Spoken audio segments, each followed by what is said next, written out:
Filipinos president Ferdinand Marcos junior 5 ദിവസത്തെ വിസിറ്റിനായി ഇന്ത്യയിൽ എത്തിയിരിക്കുന്നു.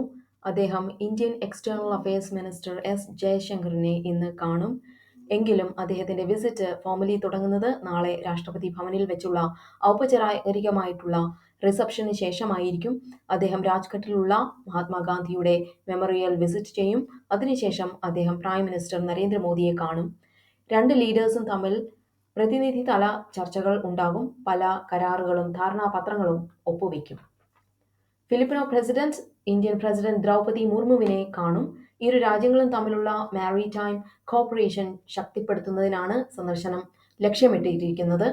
ഇന്ത്യയും ഫിലിപ്പൈൻസും സൗത്ത് ചൈന സീയിലെ ഫ്രീഡം ഓഫ് നാവിഗേഷനെ ശക്തമായി പിന്തുണയ്ക്കുന്നു. സൗത്ത് ചൈന സീയിൽ വളർന്നുവരുന്ന ചൈനീസ് ഭീഷണിയെ കീഴടക്കാൻ ഫിലിപ്പീൻസിന് നേവൽ സ്ട്രെങ്ത് ആവശ്യമാണ്. തർക്കത്തിലുള്ള സൗത്ത് ചൈന സീയിൽ ഇന്ത്യയും ഫിലിപ്പൈൻസും ആദ്യമായി സംയുക്ത നാവികാഭ്യാസം നടത്തി. ഇന്ത്യയിൽ നിന്ന് കൂടുതൽ ആയുധങ്ങൾ പർച്ചേസ് ചെയ്യാൻ ഫിലിപ്പൈൻസ് ആഗ്രഹിക്കുന്നതായി ASEAN armed forces chief Romeo Brawner വ്യക്തമാക്കി.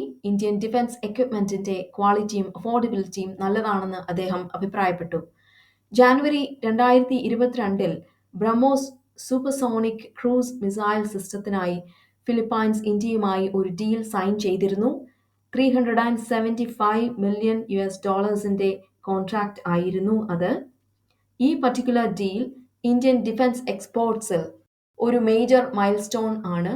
ഫിലിപ്പൈൻസിനാണ് ഈ ഡീൽ വളരെ നിർണായകമായത്. കാരണം സൗത്ത് ചൈന സീയിൽ വർദ്ധിച്ചു വരുന്ന ആക്രമണമാണ് ഫിലിപ്പൈൻസിന് ചൈനയുമായി ഉള്ളത്. ഫിലിപ്പൈൻസിന് ചൈനയുമായി പ്രാദേശിക തർക്കമുണ്ട്. സ്പാർട്ട്ലി ഐലൻഡിൽ വർദ്ധിച്ചു വരുന്ന ചൈനീസ് ഭീഷണിയെ നേരിടാൻ ഫിലിപ്പൈൻസിന് നേവൽ സ്ട്രെങ്ത് ആവശ്യമാണ്.